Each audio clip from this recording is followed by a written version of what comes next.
प्रिय छात्रों, जो आपका बीएड का द्वितीय वर्ष का जो पेपर है, लिंग, विद्यालय, समाज,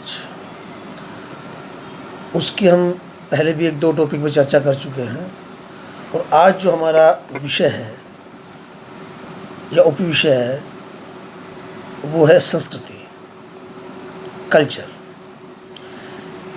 संस्कृति किसी भी समाज की, किसी भी राष्ट्र की वह धरोहर है जिससे पता चलता है कि वह समाज व राष्ट्र कितना प्रभावशाली, कितना वैभवशाली और कितना प्राचीन है। यदि हम शाब्दिक रूप से बात करें तो संस्कृति की जो उत्पत्ति है वो संस्कृत शब्द से हुई है, और जो इसका अंग्रेजी अनुवाद है कल्चर, उसकी जो उत्पत्ति हुई है वो आपका लैटिन भाषा का एक शब्द है कल्ट्रा, उससे हुई है। तो कल्ट्रा शब्द का जो अर्थ है वो है आपका तहज़ीब, शिष्टता, संस्कृति। तो शाब्दिक रूप से हिंदी में संस्कृत शब्द से उत्पत्ति माना जाता है और अंग्रेजी में इसको कल्ट्रा शब्द से माना जाता है। सबसे बड़ी बात ये आती है कि जब हम किसी प्रश्न का उत्तर देते हैं तो एक सीक्वेंस होता है, पहले उसका अर्थ, फिर उसकी परिभाषा, फिर उसकी विशेषताएं और अंत में उसका उपसंहार। यदि इस विधि से प्रश्न का उत्तर दिया जाता है तो उसमें ये फ़ायदा होता है कि जो मूल्यांकन कर रहा है वो कम से कम ये बात मान लेता है कि बच्चे ने जो उत्तर दिया है वो बहुत सही दृष्टि से दिया है। बात आती है परिभाषा की। परिभाषा आपने देखा होगा कि बहुत से जो समाजशास्त्री हैं उन्होंने अलग अलग तरीके से संस्कृति के बारे में भी विशेषताएं बताई हैं, उनकी परिभाषा दी है। एक प्रख्यात समाजशास्त्री ओटावे जी हैं, ओटावे साहब, उन्होंने संस्कृति की एक बहुत ही अच्छी परिभाषा दी है। उन्होंने कहा है कि किसी समाज की संस्कृति का अर्थ उस समाज की संपूर्ण जीवन पद्धति से होता है।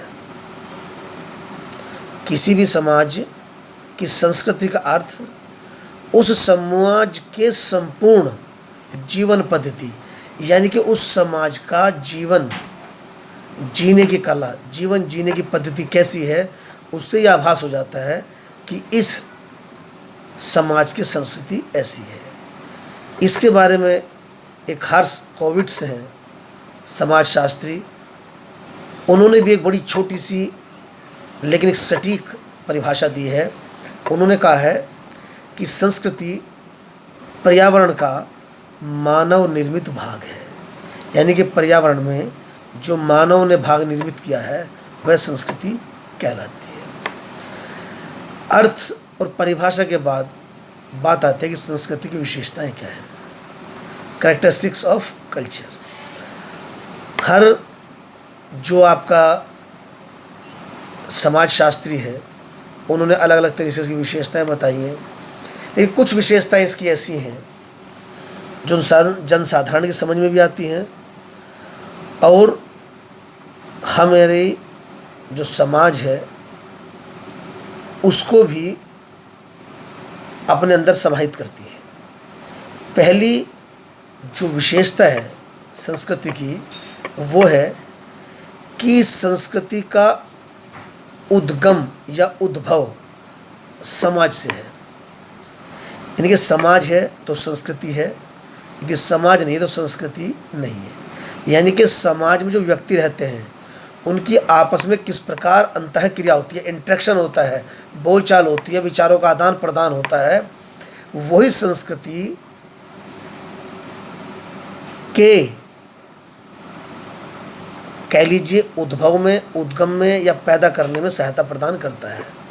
समाज है, समाज के अंदर व्यक्ति रहते हैं और व्यक्ति की जो आपस में विचारों का आदान प्रदान होता है, उनकी जो क्रियाकलाप है, उनका जो रहन सहन है, उनका जीवन जीने का तरीका है, वही संस्कृति के निर्माण का एक प्रमुख कारक है। इसलिए संस्कृति जो पैदा होती है वो समाज के द्वारा होती है, उसका उद्गम समाज के द्वारा ही होता है। दूसरा है संस्कृति अर्जित आदतें हैं, यानी कि हमारी सीखी हुई बातें। दो तरह की चीज़ होती हैं, एक इनबॉर्न क्वालिटी होती है, एक एक्वायर्ड क्वालिटी होती है। कुछ चीज़ें जन्मजात मिलती हैं, कुछ चीज़ें हमें अर्जित करनी पड़ती है, सीखनी पड़ती हैं, ग्रहण करनी पड़ती है। तो संस्कृति वही है कि संस्कृति जन्मजात नहीं होती। ये तो जब समाज बच्चा पैदा होता है और जो समाज के रहन सहन, आचार विचार, जीने के ढंग होते हैं उनको ग्रहण करता है, और संस्कृति उस समाज की जैसी होती है उसको उसी ढंग से ग्रहण करता है। और जो बच्चा जितना सुसंस्कृत होगा वो अपने समाज की संस्कृति को उतने ही सहज ढंग से ग्रहण करेगा। संस्कृति जिस समाज की जैसी होगी बच्चा उसी ढंग से जीने का प्रयास करेगा, उसी ढंग से अपना एडजस्टमेंट करेगा। तीसरा पॉइंट है संस्कृति समाज से संबंधित होती है। मैंने पहले भी कहा था व्यक्तियों का समूह समाज का निर्माण करता है और समाज से राष्ट्र बनता है। जब समाज ही नहीं होगा तो संस्कृति का औचित्य नहीं है।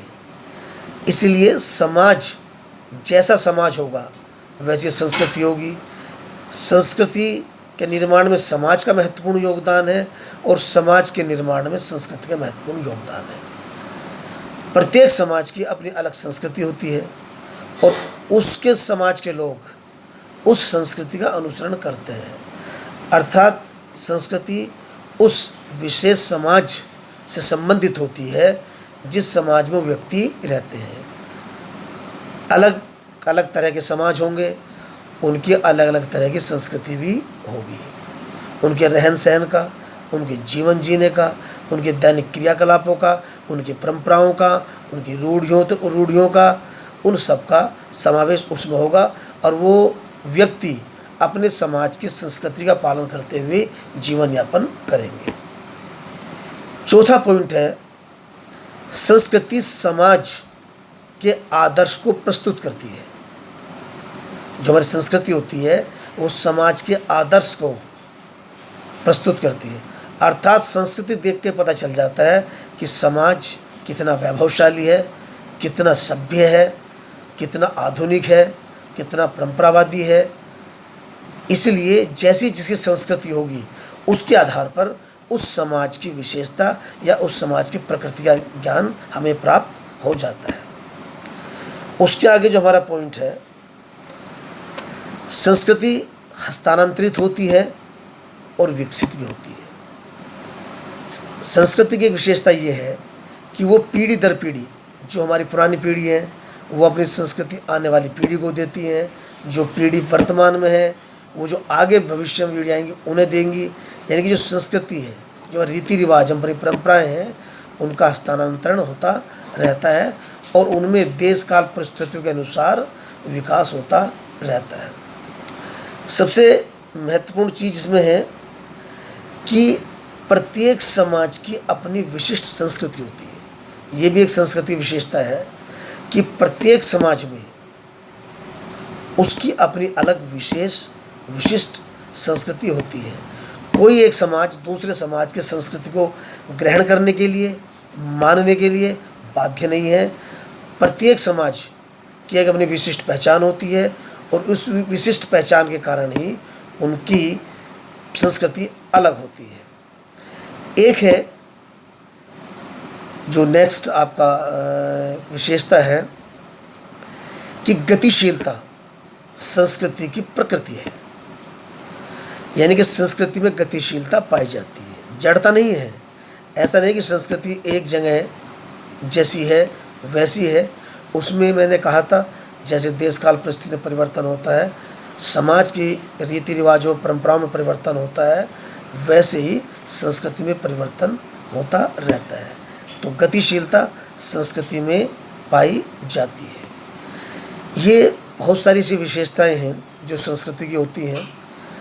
तो हम जब भी कोई प्रश्न का आंसर देंगे, उत्तर देंगे, तो यही है कि पहले उसका अर्थ कि संस्कृति की उत्पत्ति इस शब्द से हुई है, इसका अर्थ ये होता है।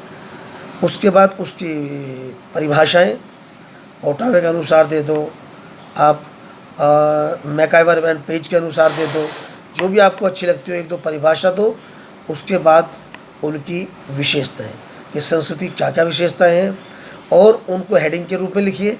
हेडिंग के रूप में है कि आपने 8 या 10 विशेषताएं लिखी तो वो एक अच्छा लगती है और अच्छा प्रभाव डालती है।